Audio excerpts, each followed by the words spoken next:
રક્ષાબંધન એટલે ભાઈની કલાઈ પર બંધાતી એક નાનકડી રાખડી અને બહેનની એક જ પ્રાર્થના, મારો ભાઈ હંમેશા સલામત રહે. પરંતુ સુરેન્દ્રનગરમાં રક્ષાબંધનનો દિવસ કેટલીક બહેનો માટે એવી યાદ બની ગયો જેને કદાચ તેઓ જીવનભર ભૂલી નહીં શકે. આજે અહીં રાખડી તો બંધાઈ, પરંતુ કેટલીક કલાઈઓ એવી હતી જેના માટે બહેનો પાસે રાખડી નહીં, માત્ર આંસુ બચ્યા હતા. ભાવનગર લઠ્ઠાકાંડમાં જીવ ગુમાવનારા 13 ભાઈઓની યાદમાં સુરેન્દ્રનગરના ગણપતિ ફાટસર વિસ્તારમાં રક્ષાબંધનની અનોખી ઉજવણી કરવામાં આવી હતી. એક તરફ ભાઈઓને શ્રદ્ધાંજલિ અને બીજી તરફ સમાજમાંથી વ્યસનના દૂષણને દૂર કરવાનો સંકલ્પ. રક્ષાબંધનના પવિત્ર પર્વે સુરેન્દ્રનગરમાં યોજાયેલી આ ઉજવણી પાછળની કહાની શું છે? 13 ભાઈઓને કેવી રીતે શ્રદ્ધાંજલિ અર્પણ કરવામાં આવી અને કેમ યુવા વર્ગે રક્ષાબંધનના દિવસે જ વ્યસન સામે જંગ શરૂ કરવાનો સંકલ્પ લીધો? વિગતે વાત કરીએ આ અહેવાલમાં. નમસ્કાર દર્શક મિત્રો, હું છું આપની સાથે આલોક અને સ્વમાનમાં આપનું સ્વાગત છે. રક્ષાબંધનના પવિત્ર પર્વે સુરેન્દ્રનગર શહેરના ગણપતિ ફાટસર વિસ્તારમાં યુવા વર્ગ દ્વારા અનોખો કાર્યક્રમ યોજાયો હતો. કાર્યક્રમ દરમિયાન ભાવનગર લઠ્ઠાકાંડમાં મૃત્યુ પામેલા 13 ભાઈઓને શ્રદ્ધાંજલિ અર્પણ કરવામાં આવી હતી. મૃતકોની યાદમાં રાખડી અર્પણ કરી તેમને શ્રદ્ધાંજલિ આપવામાં આવી અને પરિવારજનોની પીડાને યાદ કરવામાં આવી હતી. આ પ્રસંગે માત્ર શ્રદ્ધાંજલિ પૂરતી વાત ન રાખવામાં આવી, પરંતુ આજથી સુરેન્દ્રનગરમાં યુવા વર્ગ દ્વારા વ્યસન મુક્તિની ઝુંબેશ શરૂ કરવાનો સંકલ્પ કરવામાં આવ્યો હતો. ડ્રગ્સ, ગાંજો અને દારૂ જેવા નશાના દૂષણથી યુવા પેઢીને બચાવવા તેમજ સુરેન્દ્રનગર જિલ્લામાં વ્યસનનું વધતું દૂષણ ફેલાતું અટકાવવા માટે સામાજિક સ્તરે પ્રયાસો શરૂ કરવામાં આવ્યા છે.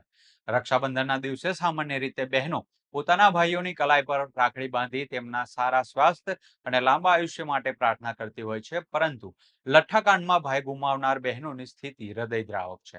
ભાઈની કલાઈ પર રાખડી બાંધવાને બદલે તેમની યાદમાં શ્રદ્ધાંજલિ અર્પણ કરવાનો વારો આવ્યો છે.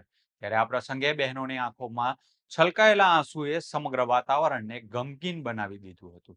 કાર્યક્રમ દરમિયાન બહેનોએ સમાજના ભાઈઓને પણ ભાવુક અપીલ કરી હતી કે વ્યસનથી દૂર રહો અને પરિવારને દુખી ન કરો. દારૂ, ડ્રગ્સ અને અન્ય નશીલા પદાર્થોથી દૂર રહી સ્વસ્થ અને સુરક્ષિત જીવન જીવવા માટે યુવાઓને સંદેશ આપવામાં આવ્યો હતો.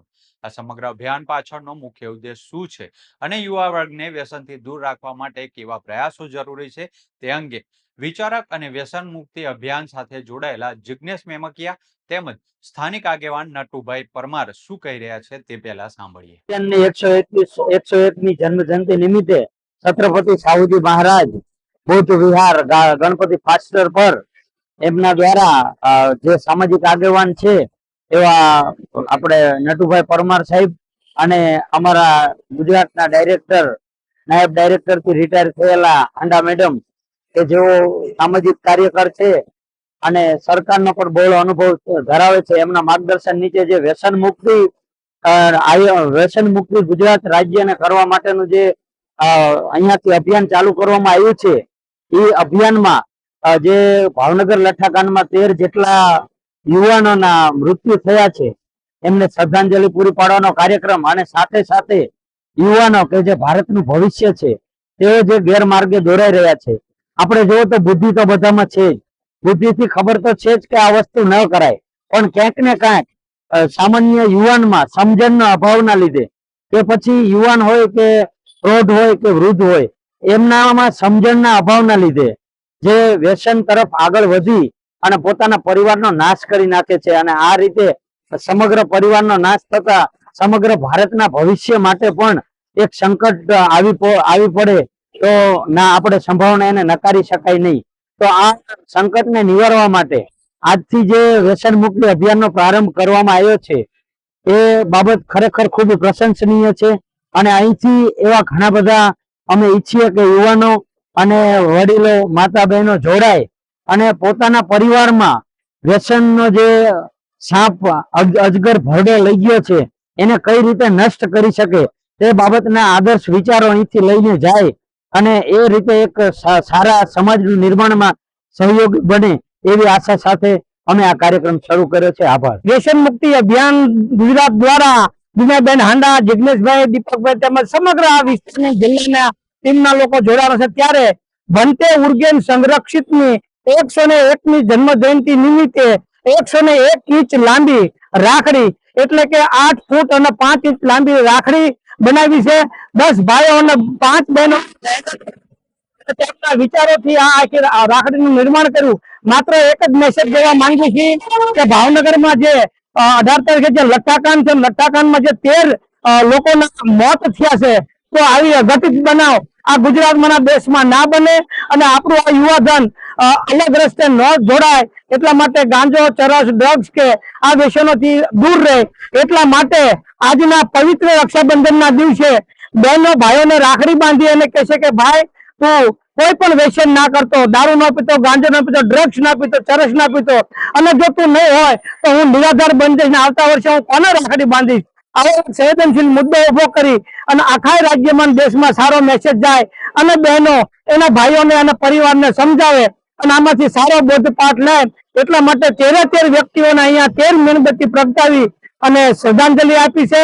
અને ભંતે ઉર્ગેન સંરક્ષિત જે વિદેશના હતા પણ પ્રથમ વિશ્વ યુદ્ધમાં અહીંયા આવ્યા અને ત્યાર પછી પરત ન ગયા, બૌદ્ધ ધર્મનું અધ્યયન કર્યું અને વિશ્વના 22 દેશોમાં બૌદ્ધ ધર્મનો પ્રચાર કર્યો. એટલે આજે ભંતે ઉર્ગેન સંરક્ષિતની પણ જન્મજયંતિની ઉજવણી કરવામાં આવી છે.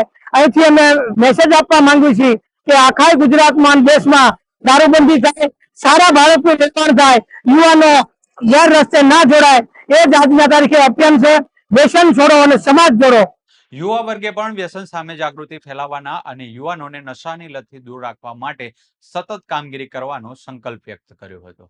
રક્ષાબંધનના પવિત્ર દિવસે શરૂ થયેલી આ ઝુંબેશનો ઉદ્દેશ માત્ર એક દિવસ પૂરતો સીમિત ન રહે, પરંતુ સુરેન્દ્રનગર જિલ્લામાં વ્યસન મુક્તિ સમાજના નિર્માણ તરફ એક મજબૂત પગલું બને તેવું છે.